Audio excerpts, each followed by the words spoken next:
નમસ્તે વિદ્યાર્થી મિત્રો, હાર્દિક સર એકેડમીની યુટ્યુબ ચેનલમાં આપ સૌનું ખૂબ ખૂબ સ્વાગત છે. આજનો જે વિડીયો છે એમાં આપણે ચર્ચા કરશું 10મી જાન્યુઆરીના તમામ અગત્યના કરંટ અફેર વિશે. વિડીયો શરૂ કરું એ પહેલા તમારે કરંટ અફેરના જેટલા પણ લેક્ચર આપણે યુટ્યુબમાં અવેલેબલ નથી એવી પણ પીડીએફો જોઈતી હોય, તેમજ આ લેક્ચરની પીડીએફ જૂના જેટલા પણ 6 મહિના સુધીના કરંટ અફેરની પીડીએફ જોઈતી હોય તો તમે આપણી એન્ડ્રોઇડ એપ્લિકેશનમાં આવી શકો છો. ડિસ્ક્રિપ્શનમાં લિંક મળી જશે, ત્યાંથી તમે ડાઉનલોડ કરી શકો છો. બાકી વધુ માહિતી માટે આ નંબર ઉપર ફોન કરી શકો છો. શરૂ કરીએ આજનો 10 જાન્યુઆરીનો વિડીયો. સૌથી પહેલા તો આજે 10 જાન્યુઆરી છે, આજે છે વિશ્વ હિન્દી દિવસ. આપ સૌને હિન્દી દિવસની ખૂબ ખૂબ શુભેચ્છાઓ. શરૂ કરીએ આજનો વિડીયો. સૌથી પહેલા તો પહેલો ક્વેશ્ચન એવો છે કે 4 જાન્યુઆરી કયા દેશે પોતાનો સ્વતંત્રતા દિવસ ઉજવેલો છે? બરાબર, 4 જુલાઈ પૂછે, બરાબર, તો એ કયા દેશનો છે? એ અમેરિકાનો છે.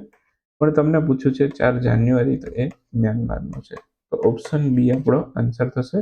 હાલમાં જ છે 4 જાન્યુઆરી 2026ના રોજ મ્યાનમારે પોતાનો 78મો સ્વતંત્રતા દિવસ ઉજવેલો છે. 1948માં 4 જાન્યુઆરીએ મ્યાનમાર છે એ બ્રિટિશ શાસનમાંથી મુક્ત થયું. બરાબર, અગાઉ મ્યાનમાર બર્માના નામથી ઓળખાતું હતું. બરાબર, અને હાલ એ મ્યાનમારના નામથી ઓળખાય છે, બધાને ખબર છે. મ્યાનમાર છે, બરાબર, એ દક્ષિણ પૂર્વ એશિયાનો દેશ છે. મ્યાનમારની રાજધાની પૂછે તો નેપિડો છે. મ્યાનમારનું સૌથી મોટું શહેર યાગોન છે અને તેનું ચલણ છે એ ક્યાત છે. ક્લિયર? ભારતનો પાડોશી દેશ પણ ગણાય છે. મ્યાનમારની સરહદો પૂછે બાંગ્લાદેશ, ભારત, ચીન, લાઓસ, થાઈલેન્ડ આ બધા સાથે સીમા ધરાવે છે. તો આ મ્યાનમાર વિશે એટલું યાદ રાખવાનું. હાલમાં જ નીચેનામાંથી કોના દ્વારા સ્ટેટ ફાઇનાન્સીસ 23-24 રિપોર્ટ છે જાહેર કરવામાં આવેલો છે? તો સ્ટેટ ફાઇનાન્સ 23-24નો જે રિપોર્ટ છે હાલમાં જ ભારતના CAGએ જાહેર કર્યો છે. કમ્પ્ટ્રોલર એન્ડ ઓડિટર જનરલ દ્વારા આ રિપોર્ટ આપવામાં આવે છે. ઓપ્શન એ આપણો આન્સર થશે. હાલમાં જ સ્ટેટ ફાઇનાન્સીસ 23-24 આ બીજું સંસ્કરણ છે જે CAGએ જાહેર કર્યું છે. CAGનું પૂરું નામ કમ્પ્ટ્રોલર એન્ડ ઓડિટર જનરલ. આ રિપોર્ટ રાજ્યના નાણાકીય સ્વાસ્થ્યનું વિશ્લેષણ છે. રિપોર્ટમાં ભારતના તમામ રાજ્યના બજેટ અને ખર્ચ આધારિત તૈયાર થાય છે. આ રિપોર્ટ સંવિધાનની જે કલમ છે 148 થી લઈ અને 151 જે CAGની કલમો પણ છે, તો એના હેઠળ CAG દ્વારા રજૂ થાય છે. રિપોર્ટમાં રાજ્યની આવક, ખર્ચ અને દેવા વિશેની માહિતી હોય છે. એટલે કે કયા રાજ્યની આવક કેટલી થઈ, ખર્ચ કેટલો થયો અને એના ઉપર દેવું કેટલું છે, એ બધી બાબતો આ રિપોર્ટમાં હોય. તો 23-24ના રિપોર્ટમાં કુલ ખર્ચ છે, બરાબર, એ 83% રેવન્યુ ખર્ચ બતાવવામાં આવ્યો છે અને 17% જે છે એ કેપિટલ એક્સપેન્ડિચર દર્શાવવામાં આવ્યું છે. કેપિટલ એક્સપેન્ડિચર એટલે શું? તો રોડ, હોસ્પિટલ, ડેમ, બિલ્ડિંગ આવું બધું છે એ કેપિટલ એક્સપેન્ડિચર ઇન્ફ્રાસ્ટ્રક્ચરની અંદર આવે છે. CAGની વાત કરીએ તો સંવૈધાનિક સંસ્થા છે ભારતની, એટલે કે બંધારણીય સંસ્થા છે.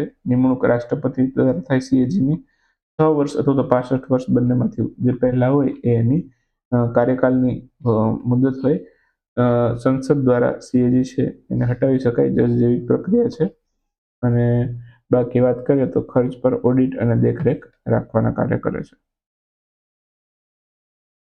વિશ્વ હિન્દી દિવસ છે એની ઉજવણી ક્યારે થઈ? આજે જ મેં તમને હમણાં કીધું કે 10 જાન્યુઆરી છે. આજે છે 10 જાન્યુઆરી વિશ્વ હિન્દી દિવસ છે.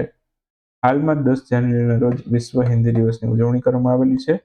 રાષ્ટ્રીય હિન્દી દિવસ પણ પૂછી શકે, એ 14 સપ્ટેમ્બરે આપણે ઉજવતા હોઈએ છીએ, જે ઓલરેડી જતો રહ્યો છે. તો વિશ્વ હિન્દી દિવસ પૂછે તો 10 જાન્યુઆરી, રાષ્ટ્રીય હિન્દી દિવસ પૂછે તો 14 સપ્ટેમ્બર. બંધારણના અનુચ્છેદ નંબર 343ના ક્લોઝ 1 પ્રમાણે બંધારણની રાજભાષા છે એ દેવનાગરી લિપિવાળી હિન્દી ભાષા છે. આપ સૌને ખબર છે, બંધારણ સારી રીતે ભણ્યા જ છો તમે, બરાબર, એટલે એમાં કશું કંઈ આપણે ડીપમાં નથી જતા. બાકી સૌથી પહેલું વિશ્વ હિન્દી સંમેલન ક્યારે યોજાયેલું એવું પૂછે તમને, તો 1975માં 10 જાન્યુઆરીએ યોજાયું હતું, જેની યાદમાં આપણે આ દિવસને 10 જાન્યુઆરી વિશ્વ હિન્દી દિવસ તરીકે ઉજવીએ છીએ. સૌથી પહેલી વખત વિશ્વ હિન્દી દિવસ 2006માં ઉજવ્યો. સૌથી પહેલી વખત છે રાષ્ટ્રીય હિન્દી દિવસ આપણે 14 સપ્ટેમ્બર 1953ના રોજ ઉજવેલો છે. આ બધી માહિતી યાદ રાખજો, અગત્યની છે. ઓપરેશન એબ્સોલ્યુટ રિઝોલ્વ કયા દેશે શરૂ કર્યું હતું? આ અમેરિકાએ શરૂ કર્યું હતું. શેના માટે? તો કે વેનેઝુએલાના જે રાષ્ટ્રપતિ છે, બરાબર, એને પકડવા માટે છે આ ઓપરેશન શરૂ કરેલું છે. ક્લિયર? તો હાલમાં જ ઓપરેશન એબ્સોલ્યુટ રિઝલ્ટ છે વેનેઝુએલાના રાષ્ટ્રપતિ જે છે નિકોલસ માદુરો એમને પકડવા માટે થઈને આ ઓપરેશન એમણે શરૂ કર્યું હતું. ઓપરેશનનું નામ હતું ઓપરેશન એબ્સોલ્યુટ રિઝોલ્વ. ઓકે, અને આ યુએસ ઇન્ટેલિજન્સ એજન્સી છે એમના દ્વારા આ કરવામાં આવેલું છે અને એક ગુપ્ત અને ઉચ્ચ સ્તરીય અમેરિકી ઓપરેશન હતું આ. હવે કેસમાં શું હતું તો કે વેનેઝુએલા છે એના નાર્કો ટેરરિઝમ અને ડ્રગ ટ્રાફિકિંગ સાથે આ જે રાષ્ટ્રપતિ છે એના ઉપર એવા બધા આક્ષેપો હતા. નિકોલસ માદુરો ઉપર છે ડ્રગ કાર્ટેલના સહકાર આપવાના આરોપ પણ લાગેલા હતા. અમેરિકાએ એમના ઉપર ઇનામ પણ જાહેર કર્યું હતું કે અમને પકડી લાવે ને એટલું ઇનામ આપશું. બરાબર. અંતે અમેરિકાએ સ્ટ્રાઇક કરીને ત્યાંના રાષ્ટ્રપતિની ધરપકડ કરીને પોતાના દેશમાં લેતા આવ્યા. બરાબર. અત્યારે બીજા કોઈક આવી ગયા છે જે મેં તમને કહી દીધું છે. ઓકે, વેનેઝુએલા છે એ દક્ષિણ અમેરિકાનો દેશ છે. રાજધાની કારાકસ છે. 2013થી નિકોલસ માદુરો વેનેઝુએલાના રાષ્ટ્રપતિ હતા. કયા રાજ્યમાં સંસ્કાર શાળાનું ઉદ્ઘાટન થયું હાલમાં જ? આસામ રાજ્યની અંદર હાલમાં જ સંસ્કાર શાળાઓનું ઉદ્ઘાટન કરવામાં આવેલું છે. સંસ્કાર શાળા છે એનું ઉદ્ઘાટન કર્યું કોણે એવું પણ પૂછે તો લક્ષ્મણ પ્રસાદ આચાર્ય ત્યાંના જે રાજ્યપાલ છે એમણે સંસ્કાર શાળાનું ઉદ્ઘાટન કર્યું. બાળકોના નૈતિક અને સંસ્કાર આધારિત શિક્ષણ આપવામાં આવે એ માટે આ શાળા શરૂ કરવામાં આવી છે. આસામ રાજ્યમાં શરૂ થઈ છે.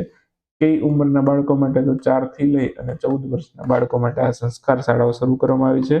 સંસ્કાર, મૂલ્યો, આચરણ વગેરે અહીંયા શીખવામાં આવશે. શિસ્ત, નૈતિકતા, દેશભક્તિ એનો બાળકોની અંદર છે બધી બાબતોમાં વિકાસ થશે. ક્લિયર? તો લક્ષ્મણ પ્રસાદ આચાર્ય લોન્ચ કર્યું અને આસામના ગવર્નર છે. આ યોજના છે આસામ સરકારની સામાજિક શૈક્ષણિક પહેલ છે. સર્વાંગી વિકાસ ઉપર ખાસ ભાર મૂક્યો છે. ઉત્તર પૂર્વનું રાજ્ય છે આસામ. આસામની રાજધાની દિસપુર છે. સૌથી મોટી નદી બ્રહ્મપુત્રા છે. બસ એટલું યાદ રાખશો ચાલશે. હાલમાં જ કયા સ્થળેથી કુષાણ યુગની પ્રાચીન સિક્કાઓ છે એ મળી આવ્યા છે? તો કુષાણ યુગના પ્રાચીન સિક્કાઓ હાલમાં જ તક્ષશિલામાંથી મળ્યા છે. તક્ષશિલા પાકિસ્તાનનો પાર્ટ છે. આ કુષાણ યુગના સિક્કા છે એ શોભાવટ પથ્થરો તક્ષશિલામાંથી મળ્યા છે. એક તો શોભાવટ પથ્થરો અને સિક્કાઓ બંને તક્ષશિલામાંથી મળ્યા છે. આજના પંજાબ પ્રાંતમાં છે, પાકિસ્તાનના પંજાબ પ્રાંત આવેલો છે ત્યાં છે. યુનેસ્કોની વર્લ્ડ હેરિટેજ સાઇટનો પણ સમાવેશ થાય છે.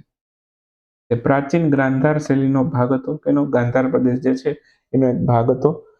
આ કુષાણ યુગનો સમય છે 1લી થી લઈને 3જી સદી સુધીનો માનવામાં આવે છે. કુષાણ યુગના સૌથી પ્રસિદ્ધ શાસકોનો વાત કરીએ તેમાં કનિષ્ક સૌથી પ્રસિદ્ધ શાસક હતો. કુષાણ દ્વારા સિક્કાઓ અને શિલ્પકલાઓ છે બરાબર ખૂબ જ વિકાસ કરવામાં આવ્યો હતો એનો. એમના મળેલા સિક્કા ઉપરથી વ્યાપાર અને અર્થવ્યવસ્થાની પણ માહિતી મળે છે. ગાંધાર સંસ્કૃતિ વિશે નવા પુરાવા મળે છે. તક્ષશિલા પ્રાચીન સમયમાં શિક્ષાનું પણ મોટું કેન્દ્ર હતું. ચાણક્ય, ચંદ્રગુપ્ત મૌર્ય પણ તક્ષશિલા સાથે જોડાયેલા છે અને કુષાણ કાળમાં તક્ષશિલા વેપારનું કેન્દ્ર પણ હતું. એના પછીની વાત કરીએ તો પેમેન્ટ રેગ્યુલેટરી બોર્ડની પ્રથમ બેઠક ક્યાં યોજાઈ? આ યોજાઈ હતી મુંબઈમાં. મુંબઈ ઓપ્શનમાં તો છે નહીં, તો શું આવશે? મહારાષ્ટ્ર. ઓપ્શન સી આપણો આન્સર થશે. પેમેન્ટ રેગ્યુલેટરી બોર્ડની સૌથી પહેલી બેઠક મહારાષ્ટ્રના મુંબઈમાં યોજાઈ. પેમેન્ટ રેગ્યુલેટરી બોર્ડ જે છે એની સ્થાપના આરબીઆઈ હેઠળ થઈ છે અને 2025માં આરબીઆઈ હેઠળ આની સ્થાપના થઈ હતી. આનો હેતુ શું તો કે ડિજિટલ અને ઇલેક્ટ્રોનિક પેમેન્ટનું નિયમન અને એનો દેખરેખ રાખવો. કયા એક્ટ હેઠળ સ્થપાયું? તો પેમેન્ટ સેટલમેન્ટ સિસ્ટમ એક્ટ 2007 હેઠળ છે આ સ્થપાયું છે. હેડક્વાર્ટર એનું પણ મુંબઈમાં, આરબીઆઈનું પણ મુંબઈમાં. આરબીઆઈના ગવર્નરની અધ્યક્ષતામાં થાય છે. કોણ છે અત્યારે?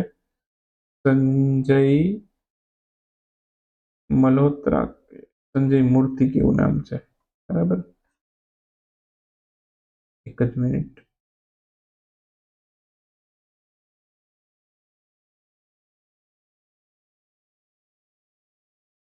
સંજય મલ્હોત્રા. સંજય મલ્હોત્રા. બરાબર. બાકી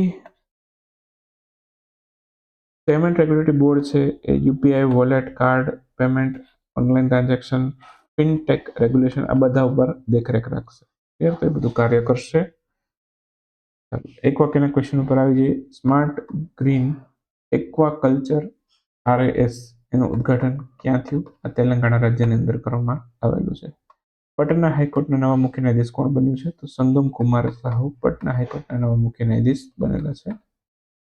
બેંગ્લોર સ્થિત કેન્દ્રીય રેશમ બોર્ડ નિર્દેશક તરીકે કોની નિયુક્તિ થઈ છે? તો PS ગિરીશા છે એના નવા અધ્યક્ષ બન્યા છે. 4 જાન્યુઆરીએ કયા દેશે પોતાનો 78મો સ્વતંત્રતા દિવસ ઉજવ્યો? આ મ્યાનમાર. સ્થાનિક નિકાય ચૂંટણીઓમાં 2 બાળકોનો જે નિયમ છે એને કયા રાજ્યએ રદ કર્યો છે? તો એ તેલંગાણામાં સ્થાનિક ચૂંટણીઓ જે થાય છે, બરાબર, તો એ જે ચૂંટણીઓ છે એમાં 2 બાળકોથી વધારે બાળકો હોય તો ભાગ નહોતા લઈ શકતા. હવે નિયમ રદ કરી નાખ્યો છે. 2 થી વધારે બાળકો છે તો પણ ભાગ લઈ શકશે. તેલંગાણાએ 2 બાળકો વાળો નિયમ રદ કરી નાખ્યો. ધીમે ધીમે બધી જગ્યાએ 2 બાળકો વાળી સિસ્ટમ રદ થશે જ તે, કેમ કે પોપ્યુલેશન આવનારા સમયની અંદર ડિક્રીઝ થવાની જ છે. બરાબર. સો બધી જગ્યાએ પછી પોપ્યુલેશન એક્સપાન્ડ કરવા માટેની યોજનાઓ આવશે. લોદી નામનું નવું મિસાઇલ વિનાશક જહાજ છે એ કયા દેશે લોન્ચ કર્યું છે? ચીને લોન્ચ કર્યું છે. આન્સર આવશે ચીન.